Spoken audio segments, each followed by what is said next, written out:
Shiv Sena party और उसके निशान को लेकर उद्धव ठाकरे गुट हार मानने के लिए तैयार नहीं है। उद्धव गुट के नेता लगातार पूरे मामले को सुप्रीम कोर्ट में चुनौती देने का दम ठोक रहे हैं।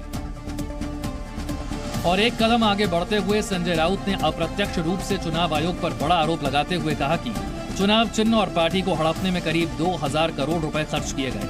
अब तक 2000 करोड़ रुपए की लेन देन उस मामले में हुई है, सिर्फ शिवसेना से चिन्ह और नाम छीनने के लिए। ये मेरा प्राथमिक अंदाज है, जिसे आप एफआईआर कहते हो, ये मेरा एफआईआर है।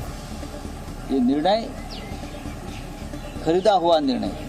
संजय राउत यहीं नहीं रुके, उन्होंने चुनाव आयोग के फैसले को खरीदा हुआ फैसला भी बता दिया। इस तरह से शिवसेना और शिवसेना का जो निशानी है, तीर कमान, वो हमसे छीन लिया है। वो न्याय नहीं है, वो सत्य नहीं है,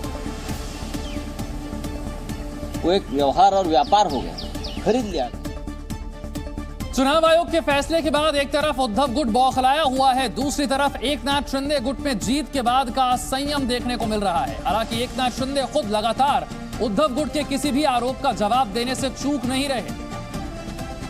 और पुणे में आयोजित प्रधानमंत्री मोदी के शासन पर आधारित किताब मोदी एट 20 के मराठी संस्करण के विमोचन के मौके पर एक बार फिर एकनाथ शिंदे ने बीजेपी और अमित शाह को समर्थन देने के लिए धन्यवाद कहा। मला शब्द आठवतो आहे की तेव्हा अमित भाई म्हणाले होते, शिंदे जी आगे बढ़ो, आपके पीछे हम चट्टान की तरह खड़े हैं। आणि त्याचप्रमाणे ते अगदी मनापासून शुभेच्छा देत आहेत आणि आज ते इकडे आले। जिसके बाद केंद्रीय गृह मंत्री अमित शाह ने एकनाथ शिंदे की बात को ही दोहराते हुए उद्धव ठाकरे पर निशाना साधा। दरअसल शिंदे लगातार उद्धव ठाकरे पर विचारधारा से समझौता करने का आरोप लगाते रहे। धनुष बाण आपको मिल गया, उनके ना धनुष बाण एनसीपी कांग्रेस के यहाँ गिरो रखाए थे, मैं छुड़ा कर ले आया हूँ। शिवसेना का नाम और निशान मामले में चुनाव आयोग के फैसले पर पहली बार बोलते हुए अमित शाह यहीं नहीं रुके, उन्होंने उद्धव ठाकरे को एक बार फिर से 2019 में दिए गए वादा खिलाफी पर कटघरे में खड़ा कर दिया और कहा कि पहले मोदी के पोस्टर और देवेंद्र फडणवीस को सीएम मानकर चुनाव लड़ा और फिर चुनाव जीतने के बाद सीएम बनने के लिए विरोधी विचारधारा के साथ मिल गए। ऐसे धोखेबाजों को सबक सिखाना बेहद जरूरी था। जो लोग धोखा देते ना, उनको कभी बख्शना नहीं चाहिए, वरना धोखा करने वालों की हिम्मत बढ़ती। अमित शाह ने उद्धव ठाकरे पर बीजेपी के साथ साथ बाला साहेब की विचारधारा से भी विश्वासघात करने का आरोप लगाया। हमारी छोड़िए, इन्होंने बाला साहब की विचारधारा और शिव सैनिकों के साथ भी धोखा किया। आज दूध का दूध, पानी का पानी हो गया। उद्धव ठाकरे ने बीजेपी और प्रधानमंत्री मोदी पर हमला बोला। उद्धव ठाकरे ने कहा कि बीजेपी मिस्टर इंडिया के मोगैम्बो जैसी हरकत कर रही है। उद्धव ने यह भी कहा कि उनसे शिवसेना का नाम और निशान चोरी कर लिया गया है, इसका फैसला तो अब जनता करेगी।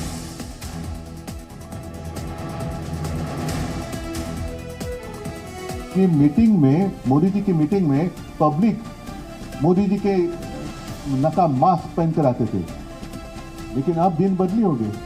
अब मोदी जी को बाला साहब का नकाब पहनकर महाराष्ट्र में आना पड़ता है और एक ऐसी गंदी हरकत कर रहे हैं। क्या आपको पसंद है जो भी चल रहा है? आपको पसंद है क्या? ये प्रजातंत्र है, प्रजातंत्र है। अरे लड़ना है तो मैदान में लड़ो ना। आपको जो कुछ कहना है कहो, हमें कुछ जो कुछ कहना है कहेंगे और जो जनता है वो निर्णय करेगी। वो सबसे ऊपर की अदालत है, बड़ी अदालत है वो जनता, उनको फैसला करने दो। यही तो लोकतंत्र है। कभी कभी ऐसे लगता है कि जो भी कुछ होता है अच्छे के लिए होता है। जो कल भी चुनाव आयोग ने फैसला दिया अच्छे के लिए हो रहा है, क्योंकि लोगों के दिल में आग लगी है। अभी आग लगी कि कैसा अन्याय है। छत्रपति शिवाजी को जिस किले में औरंगजेब ने कैद किया था, उस किले में शिवाजी की शौर्य गाथा गूंजेगी। आगरा के किले में शिवाजी की 393वीं जयंती का भव्य उत्सव मनाया जाएगा। इसके लिए आगरा के किले में बड़ी तैयारी की गई। किले के दीवाने आम में समारोह होगा। दीवाने आम परिसर में 5 फीट ऊंची और 60 फीट लंबी स्टेज बनाई गई है। स्टेज के सामने मेहमानों के बैठने की व्यवस्था की गई है। महाराष्ट्र के मुख्यमंत्री एकनाथ शिंदे समेत आधा दर्जन से ज्यादा मंत्री शामिल होंगे। जो ये मूर्ति लगी हुई है वो इस बात की ये चुगली करती है कि किस तरीके से आगरा की इस वीर धरती पर छत्रपति शिवाजी महाराज भी आए थे और उन्होंने उन लोग आतताई के खिलाफ संघर्ष को छेड़ा था और उनके नाकों चने भी दबा दिए थे। भारतीय पुरातत्व विभाग ने आगरा के किले में समारोह की इजाजत नहीं दी थी। आयोजक मामले को दिल्ली हाईकोर्ट लेकर गए, जहां से समारोह मनाने की मंजूरी मिल गई। आगरा का किला और शिवाजी महाराज का गहरा रिश्ता है। मराठा इतिहास का ये एक अहम अध्याय माना जाता है। आगरा के किले का निर्माण मुगल बादशाह अकबर ने 1573 में करवाया था। 1666 में औरंगजेब ने पत्र लिखकर शिवाजी महाराज को आगरा आमंत्रित किया। शिवाजी अपने पुत्र संभाजी के साथ आगरा के किले में पहुंचे, लेकिन किले के दरबार में शिवाजी को उचित सम्मान नहीं मिला। शिवाजी महाराज को अंतिम पंक्ति में बिठाया गया।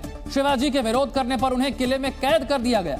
3 महीने तक उन्हें किले में नजरबंद करके रखा गया। इसके बाद अपने चातुर्य कौशल से वो पुत्र के साथ कैद से निकलने में कामयाब हो गए।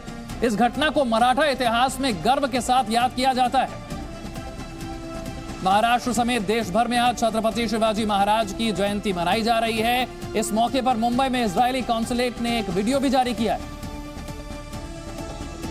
जिसमें इजरायली नागरिक शिवाजी महाराज को सम्मान अर्पित करते हुए मराठी भाषा में गीत गा रहे हैं।